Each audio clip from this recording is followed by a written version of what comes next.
안녕하세요. 오늘도 사연 살롱을 찾아주셔서 감사합니다. 저는 30대 여자입니다. 당신은 당신의 배우자에 대해서 얼마나 알고 계신가요? 참 대답하기 어려운 질문이겠죠. 드라마나 영화에서나 보던 범죄의 피해자가 된 제 이야기를 한번 해볼까 해요. 대학 졸업 후 사회생활 2년 만에 모든 걸 내려놓고 갑작스레 필리핀으로 어학연수를 떠나게 되었죠. 사실 어학연수는 도피를 위한 핑계였을 뿐이었어요. 좁디 좁은 취업의 문을 뚫고 들어간 회사는 그저 또 다른 지옥이 기다리고 있었어요. 회사에서 잘 보이기 위한 노력은 제 생각과는 다르게 칭찬을 듣기는커녕 여직원들에게는 여우년이라 불리고 남자 상사들에게는 성희롱의 대상이 되었어요. 어렵게 들어간 회사를 2년 만에 그만둘 만큼 정신적으로 지쳐있던 저는 재충전의 기회가 필요했고 필리핀에서 어학연수를 하면서 재취업을 시도해보기로 했습니다. 대학 4년부터 취업 준비, 사회생활까지 바쁜 경쟁 속에서 살던 저에게 필리핀은 생애 처음 완벽한 자유를 느끼게 해줬죠. 평소에 부족했던 영어도 공부하고 새로운 사람들과 어울리면서 한국에서 힘들었던 시간을 잊어가며 상처를 점점 치유해가고 있었는데 저에게 가장 결정적인 역할을 했던 한 남자가 있었어요. 어학원에서 한국인 매니저였던 그는 첫날부터 제 마음을 사로잡았는데요. 필리핀 세부공항에 도착한 저는 생애 처음 와보는 외국이라 모든 게 무섭고 어려웠어요. 픽업 장소를 찾지 못하고 공항 여기저기 헤매고 있었죠. 누가 건들면 금방이라도 눈물이 쏟아질 것 같던 저에게 공항 밖에 대기하던 택시 기사들은 계속 자기 차를 타라며 제 캐리어도 차에 실으려고 하는 통에 멘탈까지 나갈 지경이었는데 누군가 제 이름을 부르며 달려왔어요. 지연씨? 지연씨? 저를 픽업 나왔던 매니저인 그 남자는 제 짐을 실으려 하는 택시기사를 가로막아 섰고 저는 온갖 감정에 휩싸이면서 그 자리에 주저앉아 울어버렸어요.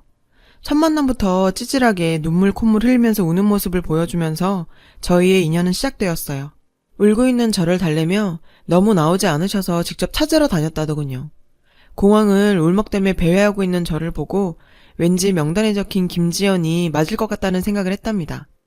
첫 만남이 임팩트 있어서 그런지 그에게 뭔가 모를 친밀감이 들었고 두렵기만 했던 어학연수 생활은 매니저였던 그가 있었기에 든든했어요.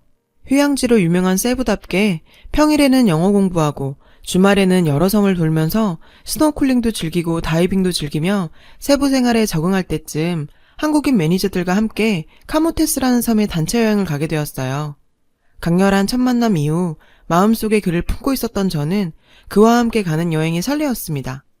카모테스에서 즐겁게 시간을 보낸 뒤 숙소에서 술자리가 한참 무르익었을 때 잠깐 바람을 쐬기 위해 밖으로 나온 저는 담배를 피는 그를 만날 수 있었어요. 평소에 담배를 극혐하던 제가 담배 피우는 모습마저 멋있어 보이는 걸 보니 제 눈에 콩깍지가 쓰인 게 확실한 것 같았네요. 그에게 용기 내서 해변 한 바퀴 걷지 않겠느냐며 제안했고 해변을 걸으면서 많은 대화를 나눴어요. 그러면서 제 관심을 표현했는데 놀랍게도 그건 저만의 마음은 아니었어요. 그도 역시 저에게 관심이 있어 표현하고 싶었지만 매니저인 본인이 학생과 썸을 탄다는 게 조금 부담스러웠다고 말했어요. 카모테스 밤하늘에 쏟아지는 별을 바라보며 마음을 확인한 저희는 커플이 되었습니다. 매니저와 학생의 신분? 문제로 의도치 않은 비밀 연애를 시작하게 되었어요. 그렇게 3개월이 흘러 무사히 어학연수를 마친 저는 완벽히 재충전을 마치고 한국으로 돌아오게 되었습니다. 그리고 그 역시 얼마 지나지 않아 한국으로 들어오게 되었고 더 이상 숨길 이유가 없었던 저희는 한국에서 1년간의 뜨거운 연애 끝에 결혼하게 되었어요. 시어머니의 반대가 있긴 했지만요. 한국으로 돌아온 남편은 필리핀에서의 경험을 살려 작은 유학원을 차렸습니다. 결혼 후 함께 유학원을 운영했어요. 누군가의 밑에서 일하는 게 아닌 내 일을 한다는 게 책임감도 들었고 힘들긴 했지만 담당하는 유학생들이 하나 둘 늘어나면서 쉬는 날 없이 바쁜 생활에 정신없는 나날들을 보내고 있었어요. 결혼 당시 별 이유도 없이 저를 반대했던 시어머니께서도 결혼 후 사업이 잘 되자 저와의 관계도 많이 좋아졌어요. 하지만 승승장구만 할 줄 알았던 유학원 사업은 참 어처구니 없는 일이 생기면서 하락세를 걷기 시작했죠. 당시 국내 유학원 중 업계 1위를 달리던 회사인 유학땡땡이 갑작스럽게 부도 처리가 되면서 200여 명의 유학생 피해자를 만들었거든요. 저희랑 전혀 관계없는 회사였지만 많은 유학생들이 유학원에 대한 이미지가 안 좋아지면서 유학생들의 발길이 끊어지는 걸 넘어 심지어 이미 유학가 있는 학생들의 환불 요청까지 쇄도하고 엄청난 타격을 받게 됐어요. 저희가 아무리 설명을 해도 업계 1위가 그렇게 부도당하는 걸 본 유학생들의 마음을 돌리기는 쉽지 않았습니다. 정말 큰 손해를 감수하고 환불해줄 수밖에 없었어요. 그때까지만 해도 시간이 지나면 문제는 해결될 거라고 생각했어요. 저희의 생각과는 다르게 한번 잃어버린 신뢰는 쉽게 돌아오지 않았죠. 업계 1위가 망한 후 중소유학원들의 부실한 경영들 역시 주목받으면서 유학생들은 유학원을 끼지 않고 개인적으로 가는 경우들이 늘어났습니다. 수입 없이 계속 빚만 늘어나게 되었고 결국 사업을 접을 수밖에 없었어요. 야심차게 준비했던 사업이 망하고 빚만 남게 되자 남편도 매일 술을 마시지 않는 날이 없을 만큼 술을 마셔대니 저랑 마찰도 많아지면서 다투는 일이 다반사였어요. 그리고 그동안 사이가 좋아졌다고 생각한 시어머니의 태도도 180도 바뀌셨어요. 시어머니 생신을 맞이해서 선물을 드리기 위해 방문한 시댁에서 우연히 어머님과 친구분의 대화를 듣게 되었는데요. 야, 네 아들 어떡하냐? 요즘 어렵다면서. 그러길래 내가 저번에 중매 선다고 할 때 받지 그랬어. 장인이 과수한 크게 해서 나중에 그거 물려받으면 떵떵거리면서 살 수 있었을 텐데. 아휴, 내가 내 발등 찍은 거지. 점쟁이도 여자가 아들 잡아먹는 팔자라고 둘 결혼시키지 말라고 해서 그렇게 반대했는데 아들놈이 고집을 부려서 결혼시켰더니. 그렇게 시어머니가 결혼을 반대했던 이유를 처음 듣게 되었어요. 정말 어처구니가 없었죠. 겨우 점쟁이 말을 믿고 그렇게 결혼 반대를 하신 건지. 처음부터 마음에 안 들었어. 걔네 엄마 뭐 하는지 알아? 식당 청소해, 청소. 참 치질이도 없는 애랑 결혼해서 우리 아들이 고생이지. 집안에 여자 하나 잘못 들여서 이게 무슨 꼴이니 정말. 자기 아들 사업 잘 안 되는 게 왜 내 탓인지. 그리고 가만히 있는 우리 엄마까지 씹고 물고 뜯는 건지 저도 더는 참을 수가 없었어요. 어머님, 말씀이 좀 지나치시네요. 갑자기 소리 지르며 나타난 저를 보고 어이없다는 듯이 쳐다보시는 시어머니께서는 너 어디서 소리 질러? 손님 계신 거 안 보이니? 제가 재석씨 사업 망하게 했어요? 그게 왜 제 잘못이에요? 그리고 가만히 있는 우리 엄마를 왜 그렇게 씹으세요? 지질이 없어도 평생 모으신 돈 사위 사업한다고 5천만 원이나 투자하신 분이에요. 어머님은 도대체 뭘 해주셨는데요? 이게 어디 시어머니 앞에서 소리를 질러. 손님까지 있는데. 아, 청소하는 애미 밑에서 배운 게 뭐 있겠어. 네 팔자가 사나워서 우리 재석이 잡아먹은 게 네 탓이지 누구 탓이야.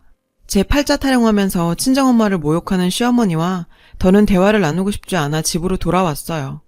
그날 밤 남편은 잔뜩 술에 취한 모습으로 들어와서는 다짜고짜 저에게 소리치더라고요. 네가 뭔데 우리 엄마한테 그렇게 소리를 질러? 엄마 말대로 그냥 그때 중매받아서 결혼할 걸 그랬어. 팔자에도 없는 너랑 결혼해서 내 인생 이게 뭐야. 다시 돌아가면 너 같은 애 절대 안 만나. 술에 취하면 진심이 나온다고 했나요? 저도 사업이 어려워지면서 달라진 남편 모습에 참고 참았습니다.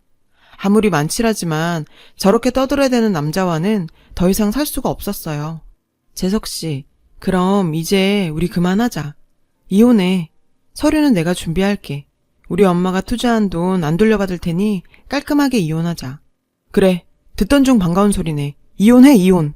마치 기다렸다는 듯이 이혼하자는 남편과 계속 같이 지낼 수는 없어서 이혼 준비를 하는 동안 저는 친정에 내려가 지냈어요. 그렇게 일주일 정도가 지났을까요?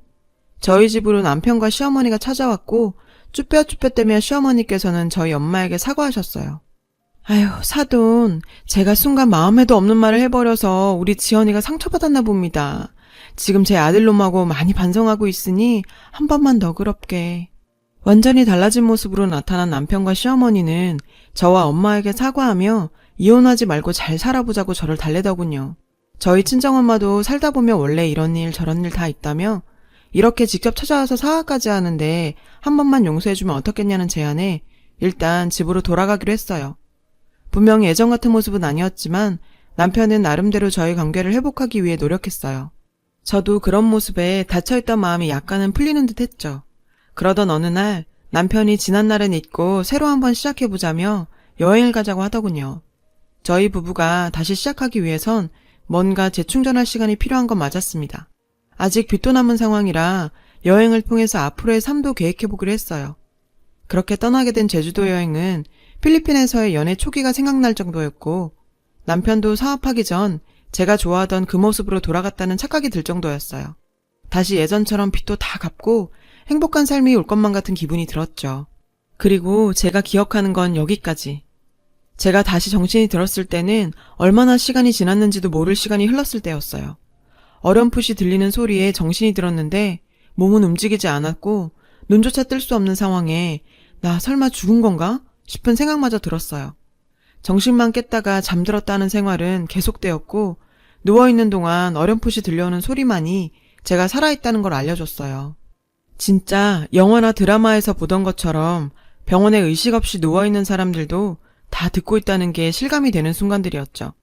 친정엄마는 매일같이 오셔서 눈물 흘리시며 저에게 말을 거셨고 엄마의 목소리에 대답하고 싶었지만 제 몸은 더 이상 제 의지대로 움직이지 않았습니다.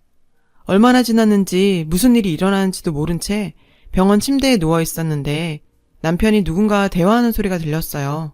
설마 안 죽는 건 아니겠지? 이게 도대체 무슨 말인지, 안 죽는 건 아니라니? 무슨 말인지 정말 의아하더군요. 재석아, 걱정하지 마라. 의사 선생님 말 못 들었니? 깨어나기 힘들 거라잖아. 빨리 얘가 죽어야 우리 빚도 갚고 너도 새로 시작할 수 있을 텐데. 너도 네 몸 걱정이나 하렴. 너도 사고 때 많이 다쳤잖니. 분명 시어머니의 목소리였죠. 그 둘의 대화는 마치 제가 죽기를 바라는 듯 했고 내가 죽어야 빚을 갚을 수가 있다니. 도저히 이해할 수 없는 대화는 제 머릿속을 온종일 떠나지 않았어요. 그 후로도 병실에서의 그 둘의 대화는 계속되었고 저는 이 인간들이 빚을 갚기 위해서 제 사망보험금을 노리고 일부러 사고를 냈다는 사실을 알게 되었어요. 그때부터 저는 진짜 이대로 죽으면 안 된다는 생각이 들었어요. 어떻게든 깨어나서 복수해야겠다는 생각밖에 안 들었습니다. 제 바람에 기적이 일어났던 걸까요? 조금씩 손가락도 움직여지고 눈도 떠지면서 마비됐던 몸이 점차 풀려가는 게 느껴졌어요. 그 인간들의 그 악마 같은 모습의 증거를 잡기 위해서 친정엄마가 왔을 때 힘겹게 눈을 떴어요. 너무 놀라서 의사 선생님을 부르려는 엄마를 말리며 잘 나오지 않는 목소리를 짜내면서 말했어요. 엄마, 녹음기 좀 준비해줘. 알리지 마. 나 깨어난 거. 엄마는 어리둥절한 듯 보였지만 제 말대로 녹음기를 준비해 주셨어요. 녹음기를 침대 사이에 끼워놓고 그 인간들이 이야기를 할 때마다 녹음했어요. 아, 진짜 아주 징글징글하게 안 죽네. 어차피 죽을 거 빨리 좀 죽어주지. 더럽게 목숨줄 질기네. 내가 그때 더 확실하게 사고를 냈어야 됐는데. 그래, 그때 조금만 확실히 했으면 이렇게 쓸데없이 시간 보낼 필요도 없었는데. 제가 깨어난 걸 꿈에도 모르던 그 인간들은 갈수록 노골적으로 제가 죽기를 바랐지만 이미 저는 완전히 깨어났는데 말이죠. 어느 날 제가 깨어났다는 소식에 헐레벌떡 그 인간들이 병실로 뛰어왔고 제가 깨어나 앉아있는 모습에 그 둘은 사색이 되었었는데요. 자기랑 어머님은 표정이 왜 그래? 나 깨어났는데 안 기뻐? 기쁘지. 기뻐. 정말 다행이다.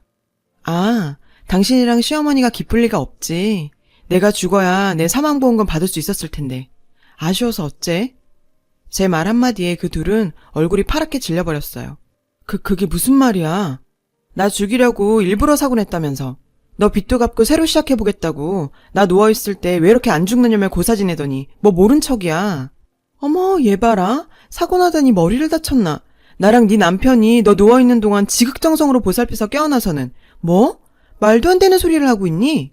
이러려고 일부러 우리 집 친정까지 찾아와서 이혼하지 말라고 말리신 거예요? 너희 모자는 다 계획이 있었군요. 밖에 경찰 기다리고 있으니 억울하시면 거기에 가서 말하세요. 경찰분들이 들어오셨고 두 인간은 보험금을 노린 고의 교통사고 살인치사 혐의로 체포되었죠. 시몬은 그때까지도 전현이 머리를 다쳐도 한참을 다쳤네. 경찰 양반, 저 미친 여자 말만 믿고 지금 이렇게 행동하는 겁니까? 증거 있어요, 증거?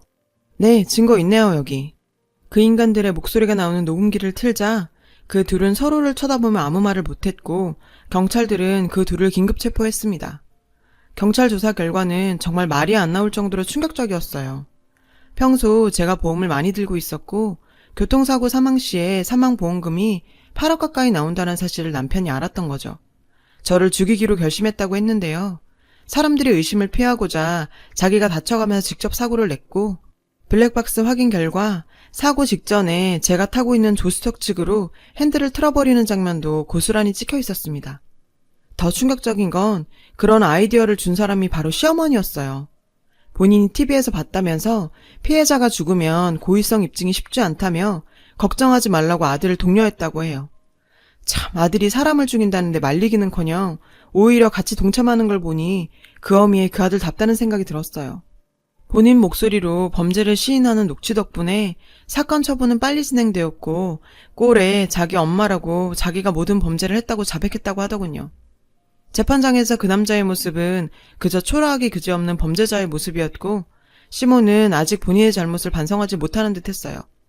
니년 때문에 내 아들이 적골이 됐어. 이 남편 잡아먹으려나. 어디서 년년거려. 당신 아들 내가 잡아먹은 게 아니라 당신이 잡아먹은 거야. 아들이 사람 죽이겠다는데 말리지는 못할 망정 사람 죽이라고 시키는 놈이가 세상에 어딨냐. 당신 때문에 당신 아들 저렇게 된 거니 남 탓하지 마. 제 사망보험금을 노리고 고의사고를 낸 혐의로 남편은 징역 3년을 받게 되었어요. 평생 감옥에서 썩어도 모자랄 판에 3년이라니. 하지만 보험사에서는 저 사고로 제가 사망했으면 3년은커녕 사망보험금 8억을 그대로 받았을 거라고 하더군요. 제가 살아남아서 보험사로서도 다행이라며 제 치료비와 사고에 따른 보험금은 지급해 주셨어요.